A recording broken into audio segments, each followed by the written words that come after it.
Hello everybody and welcome to the Solitaire playthrough of Don't Flip a Ninja. You see the components laid out here. I'm going to set up the game and we'll get right into it. Alright, I've got the game almost completely set up here. I'm just building the 4x4 courtyard grid and I got to put out my 4 life.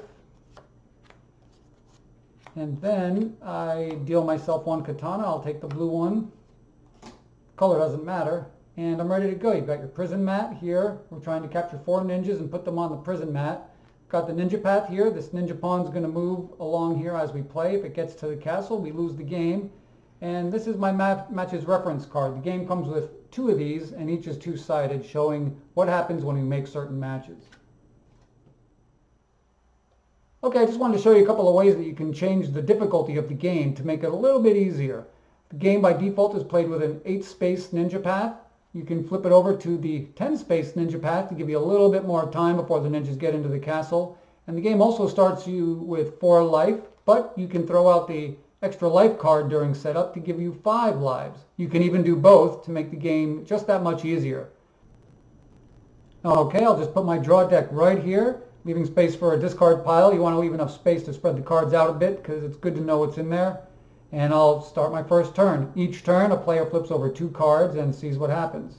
So on your first turn, obviously, you don't know what you're going to get. This is a Sakura, a cherry blossom, and I'll flip over this, a Nobori, or a banner. Those are your samurai flags, but if you look here, you'll notice that the Sakura and Nobori do not make a match. So they get flipped face down right where they were.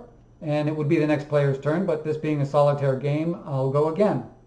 So now on my next turn, or another player's turn, they have the knowledge of what these 2 cards are. So they can go look for other cards and perhaps use one of these cards to make a good match. So let's say we go over here, another Nobori. And if we look at the matches reference card, if you could match 2 Noboris, it would say shuffle a discarded samurai into the draw deck, or reveal 2 face-down cards to all players, then turn them face down again. So I'm going to do the second option. Well, first of all, I have to flip over the other Nobori and make a match. Okay, I made the match.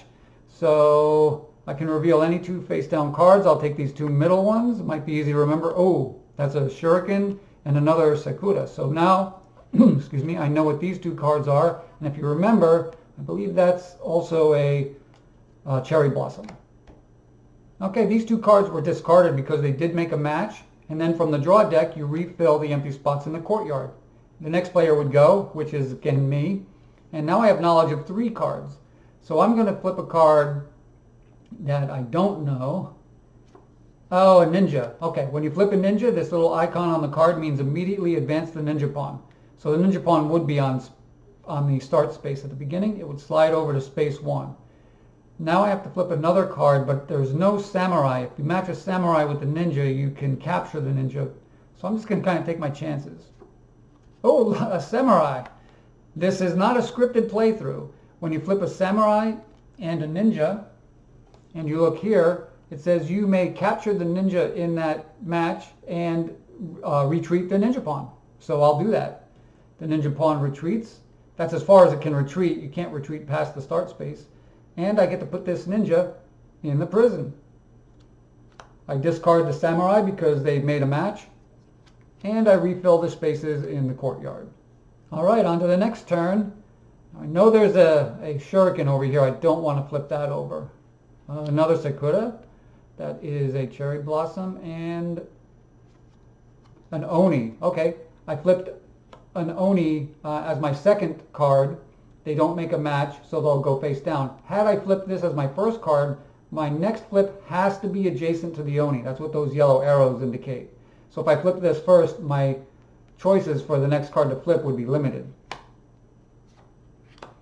My next turn, I know where there's a lot of cherry blossoms or Sakura, so I'll save those. They can heal you. Another ninja, that advances the ninja pawn, but we're doing pretty well. And I'll try this one. Another Oni. Alright, so at least now I know where the Onis are. You don't want to match 2 Oni. That can be rather dangerous, especially if there's already ninjas out in play. And now, well, there's a lot of bad cards out there. A lot of cards I don't want. Let's try this. Another ninja. Okay. And I don't remember, oh, samurai, okay. So the samurai captures the ninja, retreats the ninja pawn, and then the samurai goes to the discard pile. So I've got 2 ninjas, but now 2 samurai are in the discard pile. It's going to make it more difficult for me to capture the other ninjas hiding in the deck. Okay, let's continue. Let's continue with, oh, that's right. That's right. That was an Oni. I have to flip this. Oh, I got a ninja. So immediately I advance the ninja pawn.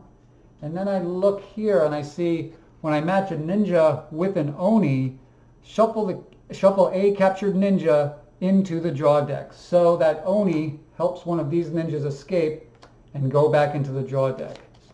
So it's there for me to capture again, but it's also going to make it a little more difficult for me to prevent the ninjas from getting to the castle. They created a match, they go into the discard pile, and I put these here. Now, I've got ninjas and samurai in the discard pile. If I can find more nobori, they'll actually allow me to use the samurai in the discard pile to capture ninjas.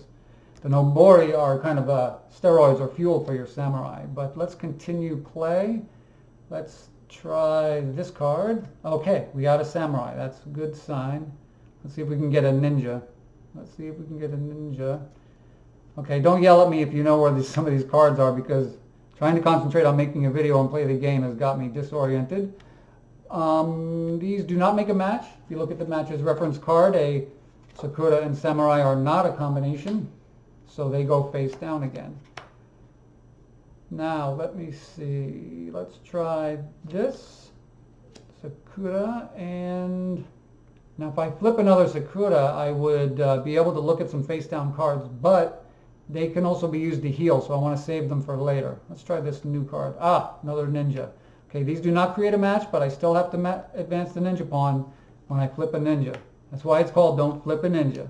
All right, let me try this corner. Ah, things are not looking good. The ninja pawn's halfway there, and I've only captured 1 ninja. Now, if I remember, yes, samurai. When you match these, you retreat the ninja pawn, capture a ninja. He goes to the discard pile, but now there are 3 samurai in the discard pile, which is most of them. There are 5 samurai in the deck. So I've got 2 more samurai in the deck to capture 2 more ninjas.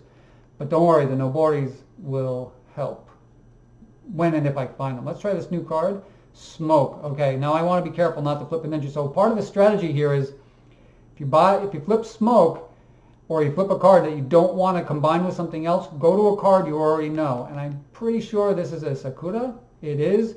I flip that. These do not make a match, and I flip them back face down. So now what I've done is I've used my knowledge of a card to prevent a bad combination or a bad match with another card, and I've also identified a card that's not going to help me. So this is kind of a minefield right now. Let me try this. Okay, it's a shuriken. You notice on the shuriken you have these blood splat icons. That means I take a wound. If all 4 of these cards get flipped over, I lose. And let's see, I'll take my, you know what, I think, now let's go down here. I think that's also, yep, Sakura. So that does not make a match. The cards get flipped face down, so now I know where there's a Smoke and a shuriken, and I think I know where there's a ninja. But since we've got a wound, let me show you how you heal up. You flip a cherry blossom or a Sakura and another one, and that allows you to heal a wound. Since they make a match, they go here.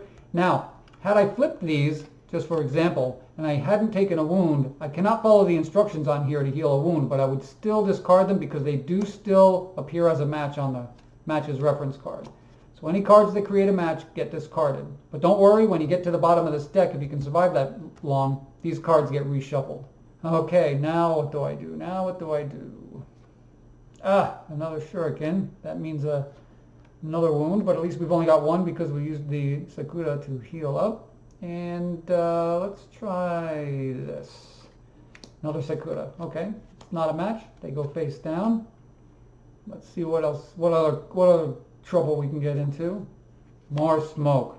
Well, let me just show you what happens if you get 2 Smoke. On the match's reference card, it says, shuffle a captured ninja into the draw deck or advance the ninja pawn twice. All right, so I don't want to lose a captured ninja because that gets us farther from the victory condition. So I'll just advance this twice. Now, katana. Good time to introduce the katana. Katana has a few different uses. You can prevent wounds, you can retreat the ninja pawn, and you can also prevent the ninja pawn from advancing. Even though this told it to advance twice, when you use your katana, it stops the advance completely. So I'll use it now to prevent that advance of 2 spaces. However, your katana is then removed from the game. It's a one-use only item. So using it at key moments is the strategy for that. Okay, let's discard that match of smoke.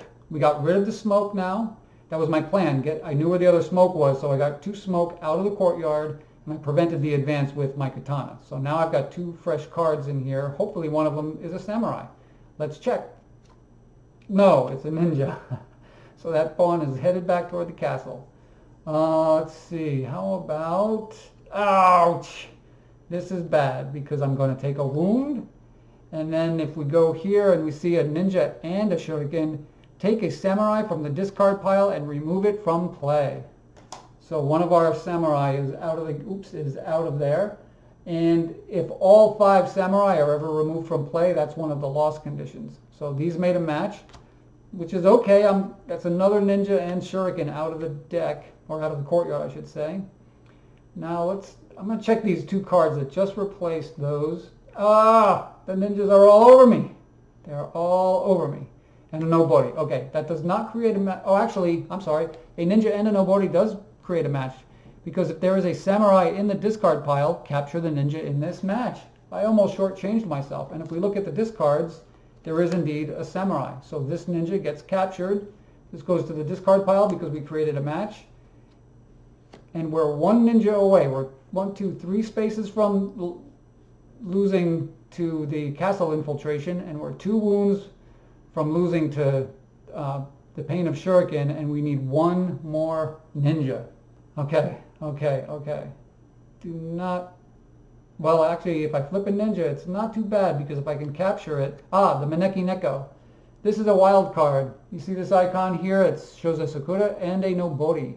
If after I make my other flip, I can decide what this card is.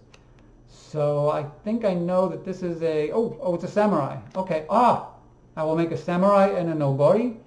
And if you look at that, capture a discarded ninja, or retreat the ninja pawn, or shuffle the samurai in this match into the draw deck. So I have options. I could retreat the ninja pawn. I could capture a discarded ninja if there is one. Or I can just take this samurai, and instead of discarding him, I could shuffle him into the draw deck. So some matches will give you options. One of the rules of the game is you have to choose an option that you're capable of doing if there is one. Sometimes you can't do any of them, but if there's one option that you couldn't do, you can't ignore one that you could do in order to just kind of take a pass. So anyway, what will I do? I will capture a discarded ninja, of course. Is there one? Yes. Here's a discarded ninja. Pow! We win. There are 4 ninjas in the prison. My turn is over. And that's victory. The ninjas lose today. And that's how you play Don't Flip a Ninja. If you have any questions, please leave them in the comments. And I thank you for watching. So what I've done here is I just went ahead, I flipped all the cards face up just so you can see what you're sort of up against when you're playing the game. There were 5 ninjas all on this one side of the playing field, which I wouldn't have known. And there were also 2 shuriken. This would have been especially deadly because if I flipped this one and then this one, that would have been 1 wound and 2 wounds. I had no katana to prevent it. So we were just 1 turn if I flipped these cards from losing the game. And 1, 2, 3, 4, 5. That's 5 potential ninja pawn advances. But there were 2 of the 5 samurai already in the courtyard there when we came to the end of that game. Actually, these are the 2 that I used at the end of the game. So anyway, just wanted to give you a quick look at what you're facing when you play Don't Flip a Ninja. Thanks again, and thank you so much for considering Don't Flip a Ninja.